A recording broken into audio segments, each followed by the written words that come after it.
previously I did a video on Spider-Man bootleg action figures that you could buy on websites like Wish, for example, and it was a video I really enjoyed doing, but I figured, I got a few Spider-Man action figures hanging around at my place, genuine ones, so why don't I show you the collection that I have to hand? I do have a little more than this, and I stopped buying, like, action figures quite some time ago now, but, well, a couple of years, basically, ago, but, like, yeah, let's start off from the beginning of the Spidey timeline with the Toy Biz Spider-Man 2 movie line Spider-Man action figure. Now, this must have been very early in the line because they're still using the Spider-Man 1 sculpt.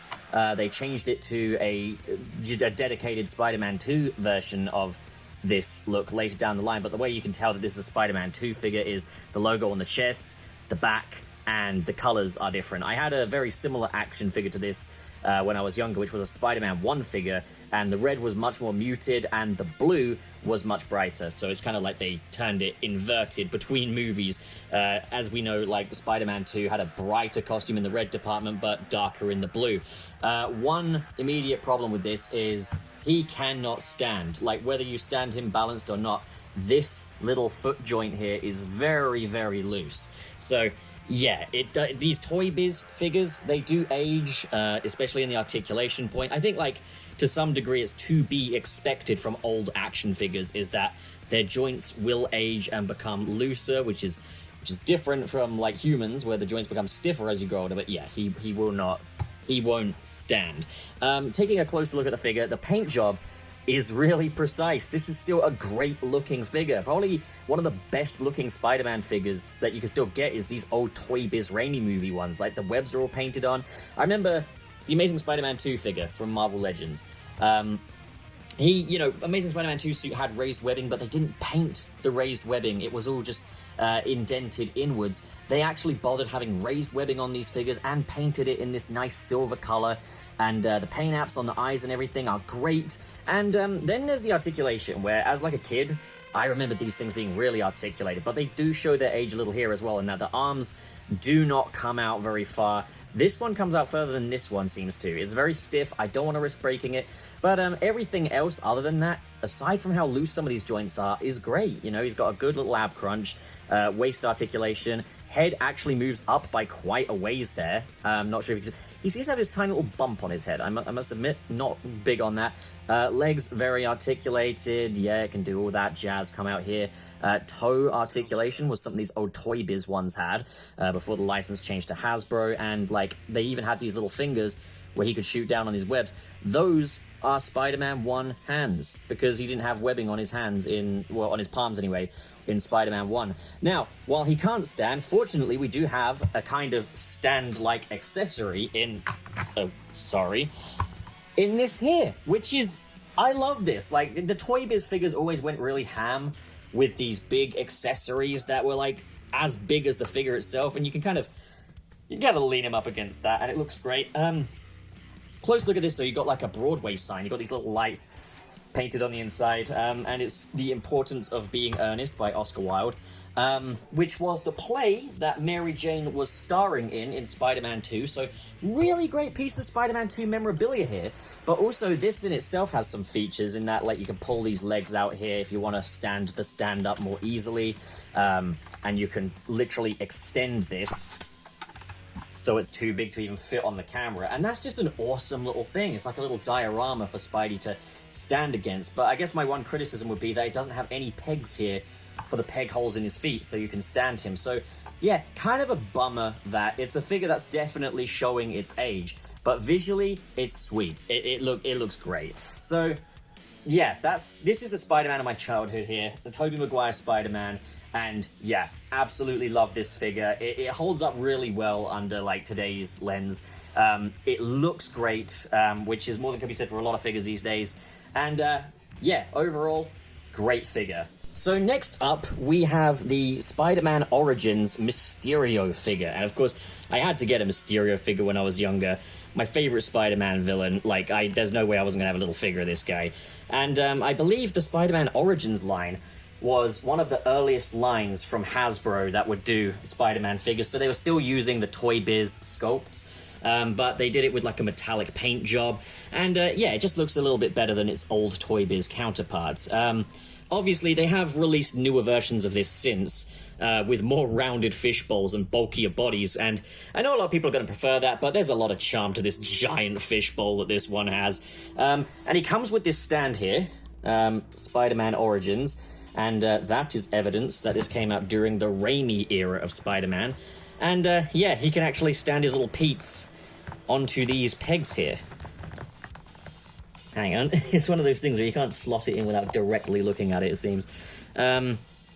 Now, he does have some problems with loose feet joints, so you have to be quite careful when standing him up. But he does hold up pretty well still, I would say. Obviously, some people are going to be critiquing that giant bowl, which is why I think people will prefer the recent Marvel Legends, Hasbro, Mysterio figures. But he looks good, and there's this giant button on the back. I wonder what that does. Oh, he's sinking into the dip there. So if we move him a little closer to the camera, if you click this little button in his back, you can change the face that shows inside his fishbowl, whether it be this creepy alien, or this demon, or a snarling-looking Quentin Beck. I tend to stick with this creepy alien head, because I think it's really freaky looking. Articulation-wise, he's a little bit better than the previous Toy Biz Spider-Man that we had earlier, with his arms being able to move out that much and this much. He can turn his wrists, but this gauntlet bit is really unintuitive. He's got fingers that move up and down, and he's got more of a punchy hand on this side. Toe articulation is still there, so further evidence of the Toy Biz era of Marvel Legends action figures, but this being in the Spider-Man Origins wave. And there, as you can see, that's the problem with these ankle joints. You have to kind of have him leaning forward, like doing kind of a die Spider-Man sort of thing. And of course, he is in just the typical Marvel Legends kind of 6-inch scale. You can stand him next to Raimi Spider-Man here, and they look good together, don't they? I really wanted to get a Marvel Legends Far From Home Mysterio at some stage to stand next to this one, but he's massively, fucknormously expensive these days, so I'll just stick with this one here. I mean, he looks close enough. They were very comic accurate with Mysterio's Far From Home design, so yeah. So now we have the Marvel Legends Spider-Man Homecoming figure, who's a lot easier to stand, thank God. And this is deep into the Hasbro era of making Marvel Legends action figures now. So he's got all that new articulated goodness. He's a little stiffer around the joints, which is great because it means that he can stand easier. And yeah, first of all, he looks really, really good. Like, he looks just like the Homecoming Stark suit Spider-Man in the MCU. Great detailing all over it. The webbing is all painted in like a silvery color. He's got the black stripes on him that really, you know, define that MCU Spider-Man design. The big classic back spider that's all round and beetle looking. Yeah, he looks great. Now, I am missing a few pieces with this one because I don't have them at this current apartment, so I don't have the interchangeable hands or his interchangeable head or his little web wings, so I'm just showing you the base vanilla figure. But yeah, I chose the squinty eyes on him as opposed to the open ones because I just feel like the more Ditko looking eyes of the MCU Spider-Man suit really define this look more than big open ones, which feel a bit more Amazing Spider-Man 2 looking. Articulation, of course, is the Marvel Legends articulation. He's got these butterfly joints on him now, which allow him to kind of do more stuff like that. You know, he can Naruto run down the halls at school like you guys did because you're fucking losers. You know, he kicks out pretty far, kicks back just a little bit. He can not do the splits, actually. That's one thing where Raimi Spider-Man had an advantage, was he could do the man splits, and he could also move his toesies and his fingies, but hey, it is what it is. This is still overall a more consistently articulated figure. This guy can, you know, move his arms up and out like this, which is much better than what poor old Tobey Maguire could do. Like, not even being able to move. Yeah. But, hey, Toby's still got that finger articulation and toes, and he can do the splits. So, yeah. But overall, yeah, great figure. Still got peg holes in the feet, so you can stick him in that Spider-Man Origins stand. I'm surprised they don't come with some kind of stand.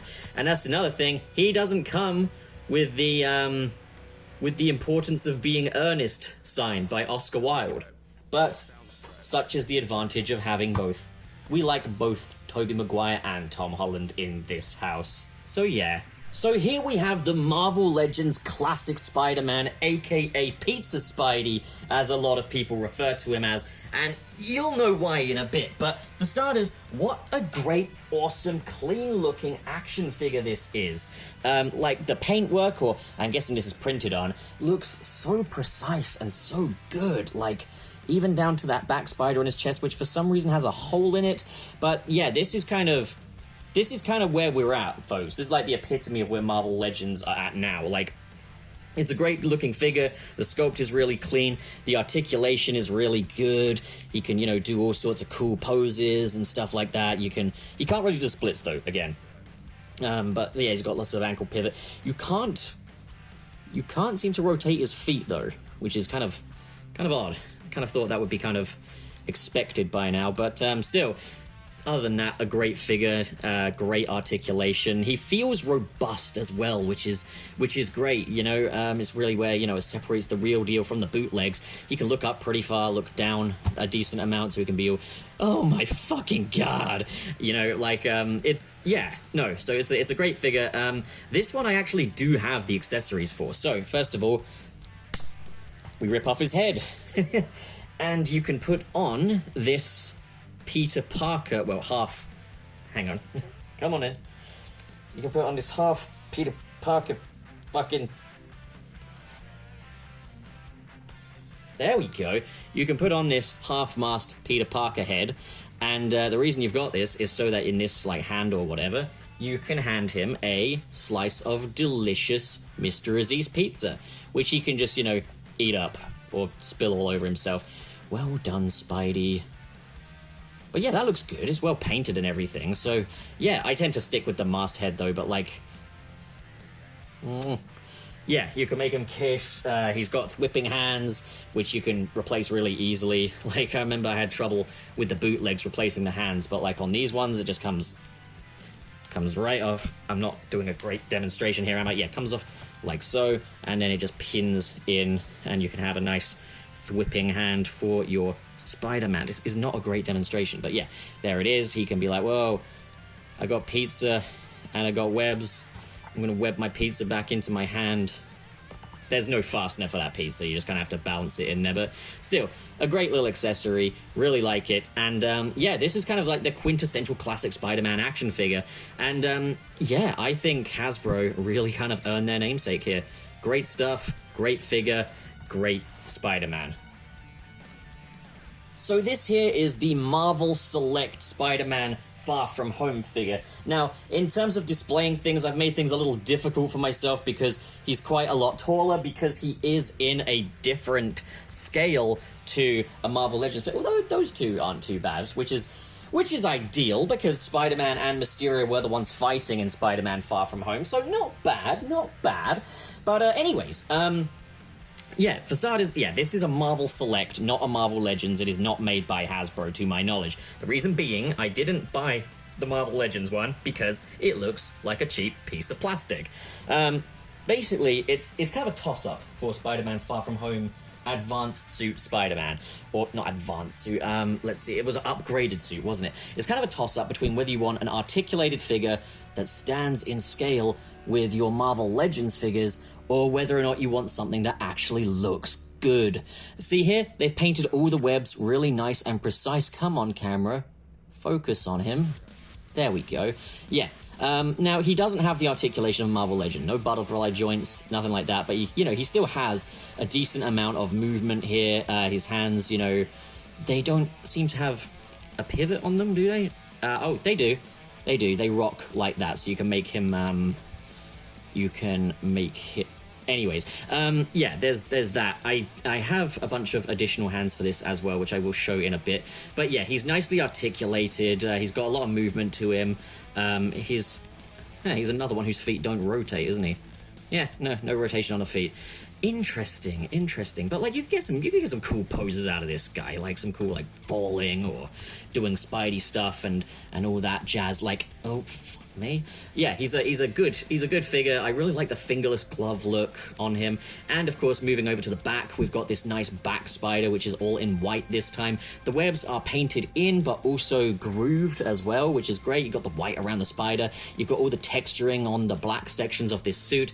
A really great rendition of easily one of my favorite Spider-Man looks of the modern era. Like, it's very much the quintessential, you know, Steve Ditko Spider-Man figure. Now, in terms of accessories, he comes with this disc here.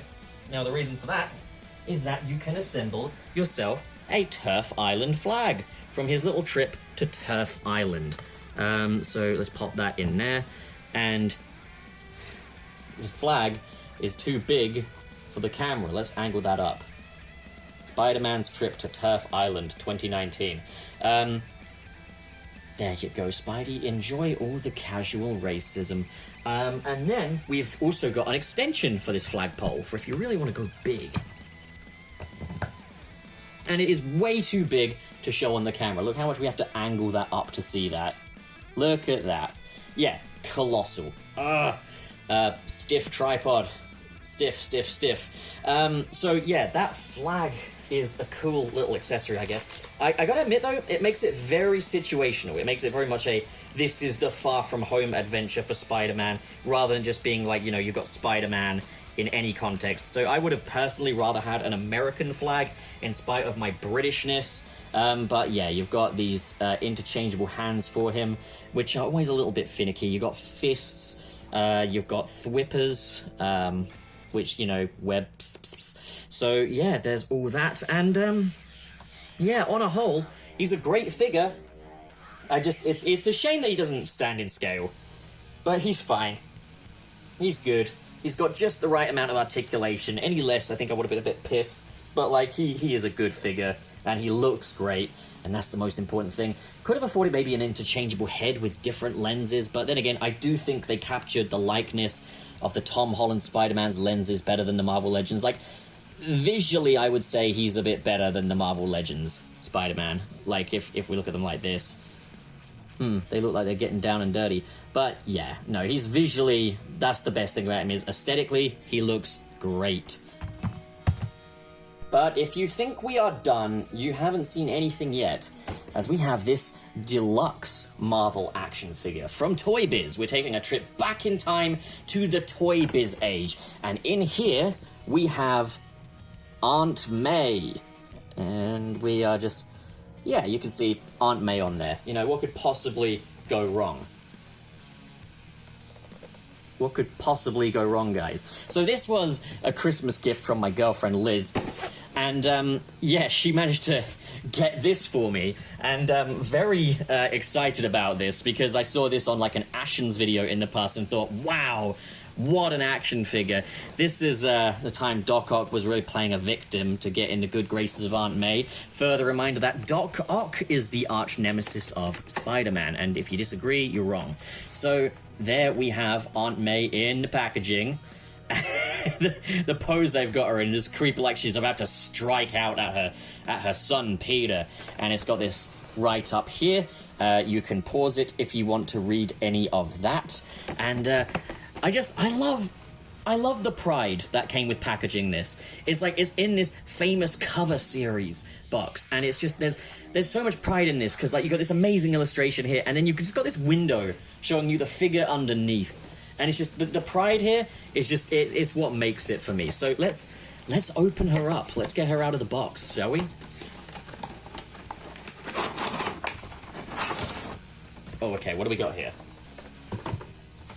We've got ourselves some kind of...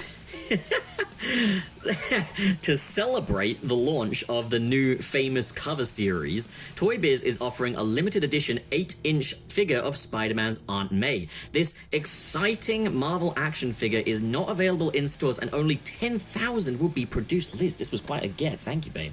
And you can see how the prototype looks and then how the real deal looks. Like if we hold... So, okay, let's get her out. Let's have a look at Aunt May, shall we? I realize I took a collectible toy out of the packaging. I don't care. I'm not selling this. I have no intentions of ever selling this. It was a gift from my girlfriend, and it's a hell of a gift. Like, what normal girlfriend gets this for their boyfriend? That's the question. So really appreciate it. All the more reason to love that girl. So she's in this funny, like, hotel maid outfit, in a way, and she's got these little slippers on, which are really, really cute, but it's just like this is just, her arms are so long. The articulation, actually, is incredible. It's gotta be said. She can fly at you like the demon. So let's see. Let's take a closer look at Aunt May. Articulation. She's got bloomers.